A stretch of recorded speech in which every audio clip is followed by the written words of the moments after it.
Lee Summit is your destination for big city vibes and small town charm. Head to the downtown Lee Summit Farmers Market, where local meets fresh.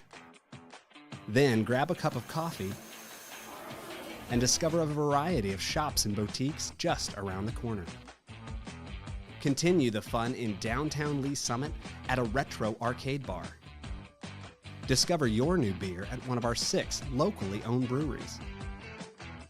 Cool off with some handcrafted cocktails at happy hour. End the night with live music and good company.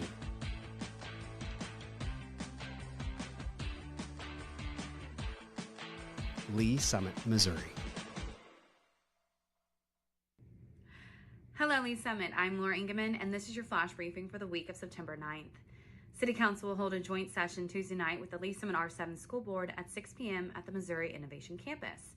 The meeting is open to the public or watch live on the city's YouTube channel. If you can't watch, catch the recorded meeting on demand on the YouTube channel or by subscribing to the Council Debrief newsletter, which breaks down 3 to 4 key agenda items. Subscribe at cityofls.net.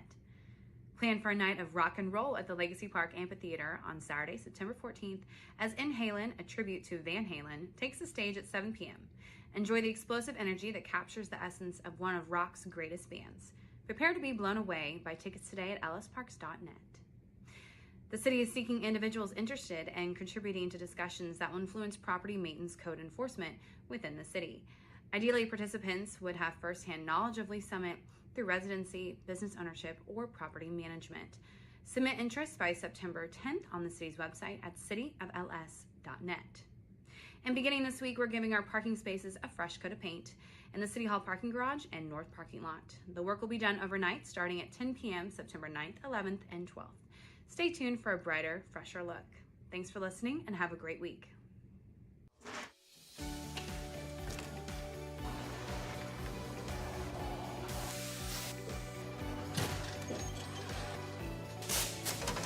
Welcome to the Lee Summit Sign Department. We are going to walk you through our process from start to finish. We make signs as needed here. It's not like we just go out into the field and place a speed limit sign here, no parking here. Our traffic engineers, they go through and they'll do field studies. They'll send us down an engineering work order for us to go out, place new signs or remove signs as needed.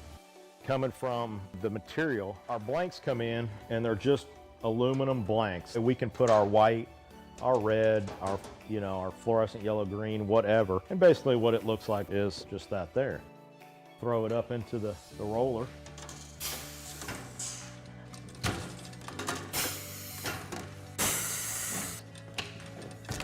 And once we got it covered, take it to our work table here, and Tim will cut the corners, cut all the access off to where it's lined up right. As far as the plotter and the software that we use, there's a street name sign there, and he's gonna go ahead and print that out on the plotter so you can see the plotter and how it operates and runs. There's standards for the height, even just on letters on the sign blank. Basically what we have on the computer there is it's pretty much set up to those. And it goes through, it's got a very small but sharp needle that goes through and cuts everything out, letter by letter. Once that's done cutting, our next stage would be bringing it over here. Currently picking out the sign letters right now. We call it weeding or picking or however you want to call it. Next, putting it on the transfer tape.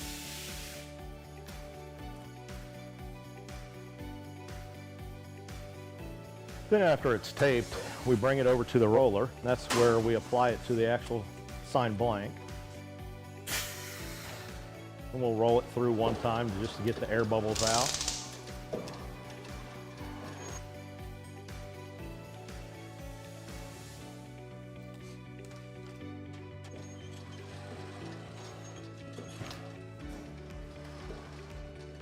And the last stage is basically just taking the transfer tape off the front of it. And there's a finished product of the street name sign. We'll take you out to the field and show you our process that we go through. We're gonna go out and follow our sign guys and get something installed for you. This is where we check our underground utilities. Tim, you got AT&T? AT&T's back here. Evergy, Google, so we should be good to go.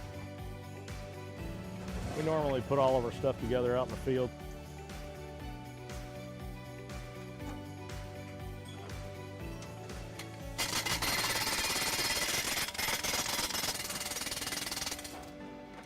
Then once the base is installed, we'll go ahead and put the post in there. We've come up to perfect. And that's how we do it. Simple, quick.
Member level. Thank you, Mayor. Great presentation, Ryan. Thank you. Is there any indicator that shows, are we supporting a need? With You know, they talk about like gym rats, kids that grew up with their dads that were coaches. Like I was a city hall rat. My dad, Tom Lovell, was hired as the Parks Administrator in 1978 and spent 40 years in public service here in Lee Summit. I would go up on the weekends when he was working and I'd run around and play and do things, and I didn't know what he was doing at the time, but I just knew that was part of our weekend routine some days was to go up and hang out at City Hall. Being part of a city from a young age to now in my adult life, you reap so many benefits from that. The people you know, you care more for something that you've been a part of.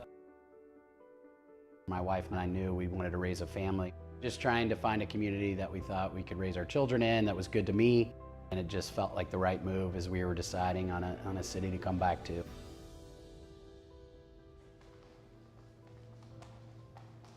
Fortunate to have started a business in 2018. I founded Level Insurance Group, and we are a business insurance brokerage. So we help businesses procure insurance. Decided to throw our flag in the ground here in Lee Summit, and it's grown.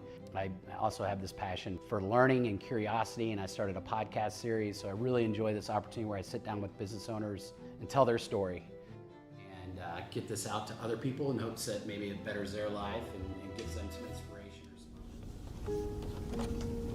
It's going to be a really exciting time, and obviously this city is in my blood. My dad's been a part of it for a long time, so I'm really excited. Thank you all. A lot of people would say I was crazy, right? So why do you throw your hand up and subject yourself to going into city politics? I think, especially as I've gotten older, I just felt, maybe a civic duty, like a responsibility to say, hey, this city's been great to me. Here's a way that I can give back and take some of my skills and put them to work for the people of this city. I wanted to bring a different, maybe way of thinking and take some of my business acumen and see areas that it may apply to how we develop and grow this community, and just give a different perspective. One of our biggest challenges, but also one of our biggest opportunities, is how do we develop and grow this community? We don't want to grow too fast, but we want to grow at a pace that helps support, who and what we are as a community. So, we've got a lot of opportunities, whether that be through development or parks. We've got a lot of land coming on board. So I just think it's important, it's a challenge, but it's also our greatest opportunity. And so we just got to be smart how we do that. It's just asking some different questions. I'm one that, I'm not contrarian for contrarian's sake. What I am is someone will tell me something, and then I want to get to that position with them by just asking thoughtful questions along the way. And then if I can get there, then I feel like we've answered everything we can to move that forward, versus, hey, here's kind of how we've done it. I'm never this is how we do it, this is how we've always done it, and this is how we'll continue to do it. Office of Council Member for District 2. All of my practical experience has put me in this position to serve, and I just raised my hand and said I want to do that. For which I was elected on April 5th, 2022. I feel this obligation to carry this legacy that my dad did, my family did, and then giving my kids an environment to grow up in that makes them want to come back. My kids have started rec sports through the Parks and Recreation system, and I'm watching them play soccer on this sport field that, my dad helped develop. And my dad's sitting there with me, right? I mean, that's the stuff that really matters in life.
Intergovernmental Relations Committee. Roll call, please.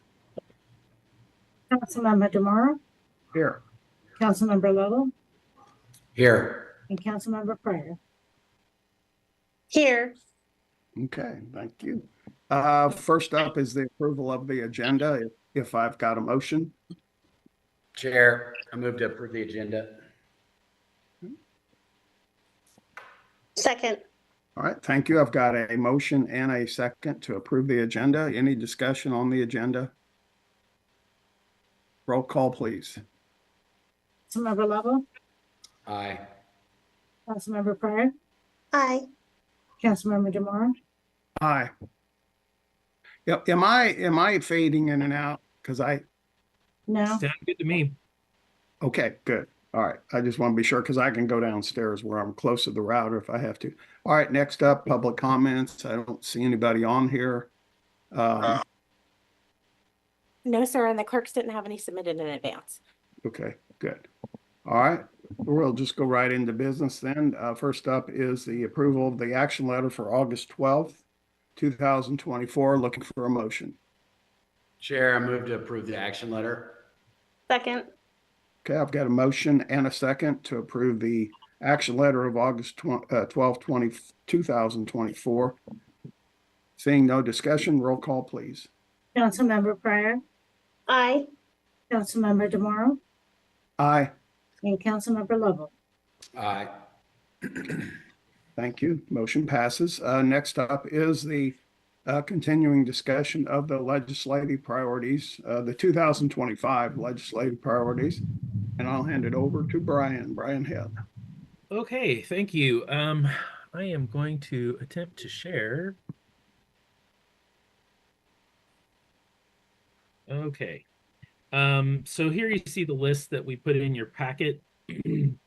And we'll probably have creative services kind of pretty, we'll have them pretty it up, obviously, but we may have them rearrange the information, especially this initial information at the top. We kind of emphasize and de-emphasize things from year to year so that it doesn't look exactly the same year after year after year. So we'll have them do that. Based upon your input last time, we wanted to move around some of the priorities on transportation. We wanted the 470 improvement to be the number one bullet. 3rd Street and Highway 50, Amtrak daily expansions, 3 trains a day for World Cup. And Crystal, I don't know if that was just for World Cup or if that was just in general.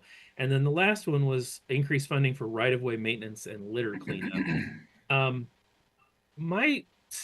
I have some thoughts about transportation and infrastructure specifically.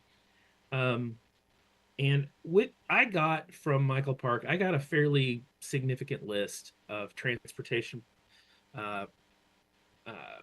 different projects. And it was a more significant list maybe than we have had in the past from Public Works. I would like to put together, with your permission, a separate handout, and it's just going to be like a sheet of paper that maybe is dressed up a little bit, but it's not going to be the fancy stuff. It's not going to be on the card, and it will be primarily for our use and for the use of our lobbyist. And it's going to be transportation and other infrastructure projects. I know Parks probably has a couple of things. Water has a couple of things. Michael Park had several things from Public Works standpoint. Because we know that those one-off projects like that are something that seem to be easier to get funded through the legislature than ongoing programs and things like that. And we also know that one of our local representatives is interested to try to make sure Lee's Summit gets some love during the next session or two. And I think if we could have kind of a list of projects, we might have a better shot at getting some funding. And while we definitely want to have some transportation related stuff in here, maybe we don't need, I mean, I-470, obviously, because that's probably one of the biggest priorities for the community. just because of the bottleneck. And 3rd Street and 50 is also very important. But maybe we remove 3rd Street and 50 from here and put it in that more expansive infrastructure information. I'd like to hear your all's thought on that. I don't know that we necessarily want to try to create two products every year, but while we have this opportunity with Representative Patterson, it feels like maybe we help them help us a little more. I'd like your feedback on that. Okay, I'm going to jump in. Would that lessen the priority of the 470 improvement if we took the 3rd Street and 50? I mean, are we sending the message that we're prioritizing 3rd Street and 50 over I-470? No, we're still going to list I-470 improvements on the other list as well. Okay. And we could even put it first there. That wouldn't be a problem. And we can even include language that's a little more expansive, like one of the highest priorities of the community is, and we can say, we can literally say 470 improvements. Here, we're so limited to bullets. It's hard to make an explanation. It's just what you see from the quick look is what it's really intended to be. And it's probably not going to go to so much to our representatives unless they're looking for something specific, but our lobbyists can definitely use it to show, hey, Lee Summit is prepared and we're ready to go with some of this. It's just the thought. Yeah. Of course, I'll go ahead and let Councilmember Lovell and Councilmember Pryor weigh in, but I've got a couple more thoughts about that. John, you have any comments? Okay. How about Mia? I actually think it's probably a great idea. I think that any way that we can convey the many projects that we need assistance with in our city is a positive. So I do like the idea. I know that the 3rd Street and 50 Highway one, I actually have had discussions with one of our state reps. So I'm at the hair salon, so that's why I don't have my thing on me. But so I was actually having a discussion with one of our state reps, and they vocalized how important they think the 3rd Street and Highway 50 interchange is also. She uses that quite often. But no, I think that sounds like a great idea. I would like to see 470 and 3rd and 50 maybe at the top of the additional priority list or the additional project list. And we can leave them here. It's not, I don't think we have a space issue. I was just, so, and we can put them in both places. I think both places would even be great. Yeah, I do too. I agree. Were you done? Yeah. Okay. I really like Mr. Head's idea. I think it sounds like a good idea. Yeah, I like the idea of having two lists also, and like you said, our lobbyist would be, working for the infrastructure list. And of course these two are the top priorities. I can tell you that because as far as safety and moving traffic, when they do what I was going to say, when they do a study of the 3rd Street and 50 improvements, I wouldn't be surprised that they remove the entrance ramp going East 50 Highway from there and running people down, reconfiguring. They're going to reconfigure Oldham Parkway anyway, reconfigure Oldham Parkway and run them down to M291. I could see that happening, but that's neither here nor there because they haven't studied it. But what else did Michael have on his list? I don't know. I don't have it up here. Okay. Okay. Chair, some of the things on there included some airport things. Also something that we added potentially to that list is like Amtrak station improvement. So that's not something that's a go-to and lobby for new money priority for the city right now. But there's often opportunities that come up in funding they receive because of something that doesn't happen that we could, if we have that in the hands of our lobbyist, we have a better chance of getting to the head of the line for that kind of funding. A lot of our rural communities have been very successful that way by having that when there's a change in a bill and there's something that wasn't going to come through that is to get that money earmarked for their projects. So We've I know been, I Go know ahead. I know one of the items was the new tower at the airport. We're pretty sure we're in line from the federal funding, but we don't have any of the local match. We don't have any of the local money. So, you know, that would be one that would be fairly easy. I know that was one of them. And then I know there were some other road projects too. I'm just drawing a blank and I did not pull it up before we started the meeting today. Okay. Now the air traffic control tower is important too, because that's going to be our responsibility when the notice comes down. Yeah, and that actually helps not just Lee Summit, but it helps the entire probably west central Missouri actually, because that will be a great relief airport. And it will be used as a relief airport for, you know, anything but the 737s and up. Well, I think it's a great idea, Brian. I say go ahead and incorporate that into the final product. So I just pulled it up here. We've got I-470 widening, Hook Road interchange at M291, air traffic control tower. And I did incorporate the maintenance and litter cleanup. So one of the things Michael had included in this list was maintenance of MoDOT's highway system, pavement conditions, litter control, mowing and weeding, crumbling and dilapidated infrastructure.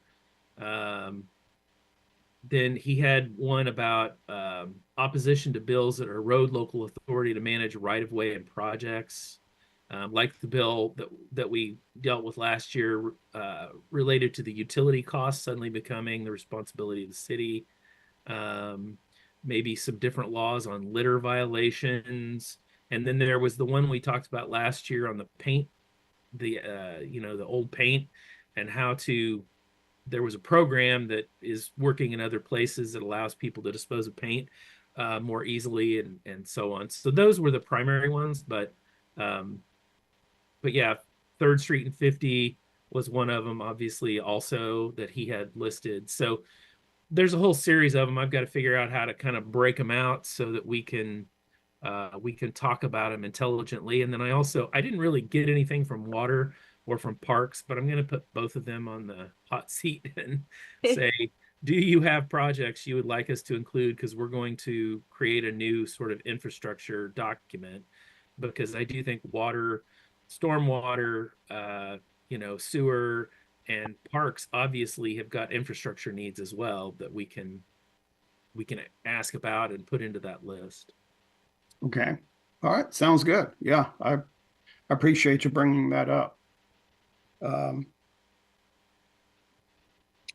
just going down the list here. I think I closed the wrong thing. That's not it. The right-of-way control, would that be asking for, I don't remember what the discussion was about that. The gaining more right-of-ways in our city from MoDOT, or just getting a better response when we do have issues? No, the issue that Michael was talking about specifically was that bill that we had last year that would have required the city to pay for all the utility relocations that were within right-of-way. I mean, right now, utilities are required to pay for those relocations whenever we're doing an upgrade or an expansion or something to a road. That was what he was talking about in that document. Just making sure that we continue to have control locally over our right-of-way instead of the state stepping in and preempting us in various ways to control our right-of-way. Okay. And then the eminent domain decisions. Yeah, those just need to remain. Those need to remain with the city. We need to be able to make the decisions about eminent domain and kind of when it needs to be used. And because over the years we've seen an erosion of the conditions under which the city can acquire property by eminent domain, and I mean it's caused our cost to increase over time. 15 or 20 years ago, there was a big shift in the law that removed a lot of the authority and changed sort of the stance. And everybody's kind of learned to live with that, but let's leave it alone from here, because if we go much further, it's going to be very difficult for cities to be able to do public projects. The cost will be extreme if we go much further down the road of eliminating the city's ability to make eminent domain decisions. Okay. The one up above that under revenue, the Jackson County reassessment, I just put that in there. That was not one you all gave me. And I just had a question mark whether it was something that you felt like we wanted to touch in revenue. I'm not sure what we can ask the legislature for, so it may not be an appropriate place to put it. It was just, I think when I was working on this, it was a topic of the day and it was in my mind, so I just threw it in there. Thought maybe we would see if there was a way we thought it would benefit us to put it in there. Yeah, and I would expand further, not just reassessment, but please take over the county. Just take over the county. Come in, and the Attorney General and the Secretary of State just come in and take it over. Yeah, that's a good idea. I don't mind that being in there. That way, it will raise questions maybe on some counties out, in the other parts of the state. They'll say, well, what's going on in Jackson County, if they don't already know. Yeah. And I'll kind of brainstorm with Jolie and David. Jolie is directly involved in the lawsuit, and David, he's very deeply involved in the sort of tax issues, and between the three of us, we'll come up with just a few more words there to kind of flesh out what the thought is about what we want from related to the Jackson County reassessment. I didn't have a good proposal whenever I put it in there. Yeah. The one that I would maybe move up is under economic development, the last bullet point to support local and regional efforts for FIFA for the World Cup. I would actually list that second after the World. That way it gets their attention if they're just kind of perusing this piece of paper, they see that before they go down to the bottom, because that's, this is a 2025 legislative priority, and after this one, it's going to happen. It's going to be here, and it should be all planned out by then, hopefully. Yeah. So I just moved that one up a bit. So we can do that. I also included the very first one there, and it doesn't have to be first. Brian, you'll have to scroll down because it won't show in the video. There we go. Is that better? Yeah. Yeah, there you go. I had the encourage solutions to ensure long-term retention of both Kansas City Chiefs and Royals.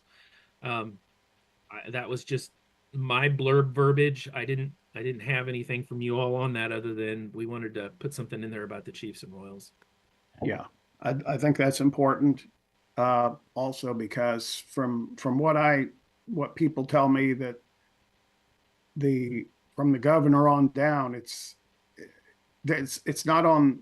They're not saying a lot about it, which translate to they're not doing anything. And I kind of differ. Maybe they just haven't played their hand yet, and maybe they are thinking about doing something. But because I remind people that the legislature doesn't go back in until, January. They're going to start filing in December, but pre-filing. But just because it's quiet doesn't mean they're not doing anything. But we need to leave that in and let them know that we're very concerned about losing both or at least one of the teams. I think that's still, we don't want to do that. So, but anyway, yeah, I like that. John and Mia, do you have any other comments? No. Okay. Chairman. Yes. There was one staff issue and a board and commission issue that was brought up that I don't see on here, Brian, and that's the one, and I'm not sure how best to word it. Maybe we do it under the municipal authority, but to allow digital records to serve as a permanent record instead of just microfilm. It's a small thing, but it is quite a bit of an expense, and it also makes it difficult to respond to open records requests, quickly and at low cost when they have to pay the time for someone to go take microfilm and pull it and print it. It's a small thing, but it continues to be a big impact for cities of Missouri. So all of our permanent records have to be kept on microfilm. Yeah, and so the city clerk has to access the microfilm, the microfiche. And so right now we can access it digitally, but we're not really allowed to. We shouldn't be keeping it digitally as the permanent record forever. So what we end up doing is keeping two separate systems and paying to keep both. And some of our older records, we would love to transition to digital, but they're still required to be held in microfilm, which means we have to make sure that microfilm is repaired and stays in good condition and gets replicated every so many years so it doesn't deteriorate, things like that. So it's a small thing, but it would be nice to catch up to some of the other states that allow digital permanent records. okay. We still keep paper too, but for permanent things. And we wouldn't be doing it just to streamline sunshine requests. And I don't mean it the way it sounds. No, it also just saves us money. Yeah. Yeah, saves us money because I know that there's a lot of frivolous sunshine requests and we can't stop that, I know, but yeah. Okay. Enough said. It's a small thing. I don't think we'll get there this session, but it's something that if we could include would be nice. And I'm not sure the best way to word that. Our lobbyists might be some help there. There haven't been any bills in a while that have hit that just right. Yeah. Okay. Okay. That's a good one. Yeah. Well, I mean, I think this is great. A great discussion. I think we've got a pretty good document here and do you need any action from us? Are we going to talk about this one more time or? Yeah, I anticipate making these changes, and we'll talk about it next month, and we'll finalize the verbiage, and then I will ship it off to Creative Services for them to start putting it in their creative format, and I'll try to get that to you for. Now we're talking about the November meeting. It's about the way this always goes. We'll get the sort of creative, get the final sort of a near final proof of this in kind of the fancied up format. And then we can make any changes we want to, approve the final in early December, and then get approval of council by the last meeting in December is kind of the direction we're headed. Okay, that sounds good. Yeah.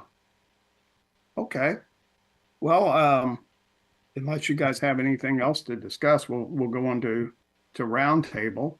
Mr. Lovell and Miss Mia, do you have anything for roundtable? Mr. Chairman, we did have Crystal had done a bunch of work on Amtrak. It was one of the items that she was going to come back with for this meeting to discuss with you. So, and I know she had kind of a sheet here to show you of what was going on with Amtrak. And from a legislative priority standpoint, we do have Amtrak on this list. So, Crystal, was there something there you wanted to? Yeah, I actually have a couple of things I wanted to share with the committee, but for the sake of time, what I'll do is I have two sets of fact sheets I want to share with you. But more specifically, I'll just answer Chairman DeMoro's questions that he asked. I'll share these fact sheets and also let you know that if you're free at the September 20th meeting of the Chamber Legislative and Government Affairs Committee, that meets that Friday morning at 7:30. Both myself, former Senator Pierce, Amtrak's Government Affairs Officer, and Troy Hughes from MoDOT will be presenting all things Amtrak in the state and passenger rail transportation to that committee if you're interested in a real deep dive. But back to Chairman DeMoro's questions. So you had asked how the state is funding Amtrak. Like I said, they're funding it from general revenue. I I do have information which I'll send to you on the complicated formula that's used. But if you can figure it out, you'll be ahead of Amtrak in the States. They fight about it every year, exactly how it's calculated. And we've ranged based on our ridership between 8 and 11 million a year in the state's contribution. The most recent numbers I have from Amtrak, I don't have 2024 yet, but the Missouri River Runner is one of the few state-supported lines that almost breaks even. So most of Amtrak's business is at a loss, which is often why it's considered a public service. Public transportation often operates at a loss. Amtrak as a whole does not operate at a loss because of their Northeast sector business. So being the primary rail transportation provider for the Northeast corridor, and that being the primary form of transportation, that the revenue from that helps make up for all of the other cost of service issues on Amtrak. I will say that a majority of Amtrak's ridership is along state-supported lines. So that is lines like ours, like the Missouri River Runner, that the operating cost is largely funded by the state. So a majority of the ridership on Amtrak are on lines like that, are on kind of a true sort of public service transportation provision. I do have some fun, just brag news for the Missouri River Runner. We are the second highest rated line on Amtrak as far as customer service and confidence and rideability, so that it serves a purpose that they need, and the people providing that service are friendly, attentive, courteous. They feel safe on the line.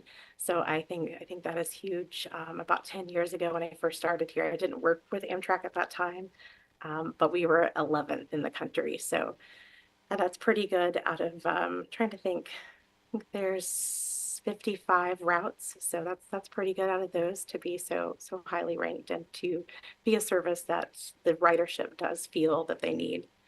You also asked what our ridership here in Lee Summit, our most recent ridership. Now it's only through June. I don't have July and August yet, but we should average about 27 to 3,000 people getting on and off a month here at our little station in Lee Summit. Wow. Yeah, it's a small number in the grand scheme of things, but it's hard to imagine if you think about 3,000 people coming through downtown Lee Summit in that little tiny spot. Yeah. But, That's east and west. That's people that yeah, go that's- from Kansas City to Lee Summit and then St. Louis to Lee Summit. Yeah, Okay. that's people getting on and off the train in that spot. And I think that's an area where we have some growth.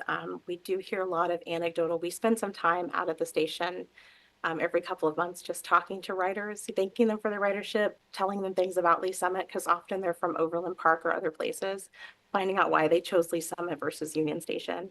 And a lot of it is that sense of safety and security, that sense of convenience.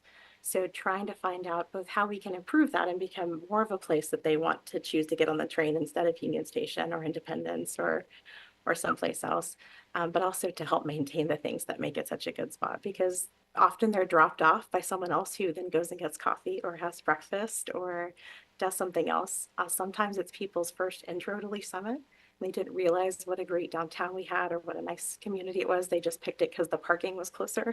I've heard that a few times. And so it's nice to meet people then that return and do things in the community because that was their first access to it. That's interesting. Very interesting. Yeah. But I'm going to go back and ask a question. That is the increased funding for the daily trip expansion. The 3 trips, the 3 trains daily would only be for the World Cup, right? That wouldn't be something that we want to keep or after the World Cup?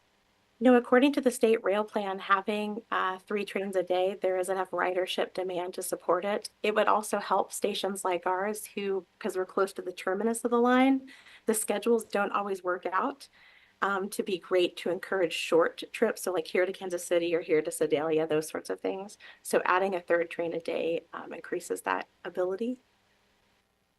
Okay. So they would have a midday train.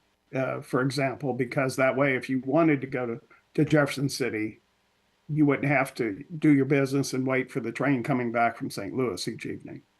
Yeah, that's the biggest question, is what that service would look like. They have a series of studies and kind of timing schedules they have to work through to decide what that would be. But yes, the hope is that it adds greater flexibility, whether it shifts all of our timetables earlier or switches one earlier, one later and fills that gap.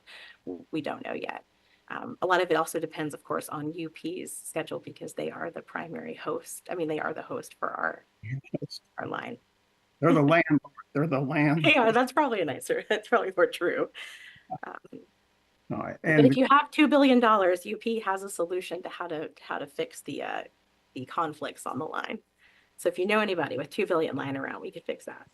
yeah, I will remember that if somebody. All right. Okay. All right. Well, great. John, I didn't hear from you a while ago. Did you have any other comments for a roundtable or otherwise? No? Okay.